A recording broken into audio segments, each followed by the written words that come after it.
Jo som na Francisca Sastre i ja fa un grapat d'anys que tenc relació amb aquest barri tan entranyable per tots nosaltres que ja tenim història.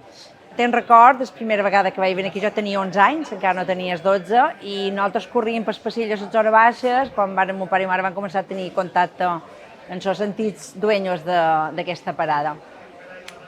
I el meu record, el primer contacte va ser aquest, i després ja varen començar, ja varen viure aquí, ens vàrem instal·lar, i antigament era un barri super tranquil, molt casolà, un barri molt mallorquí, encara fèiem el que feien en els pobles de seure a la fresca, ara ja tot això ha passat a la història, evidentment, i era un barri que ens coneixíem molt tots. Ara, com sabeu, s'ha convertit en un barri molt cosmopolita.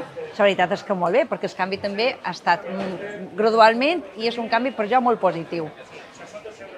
I bé, jo trobo que hem de sobretot cuidar i bestiar molt el que és aquest barri i el que és el mercat de Pereguerau, que realment dona molta vida i dinamitza molt el que és el barri. I és molt important que sobretot l'Ajuntament ens recolzi més i ens doni molt més reforços i que ens ajudi, perquè a vegades tenim moltes traves.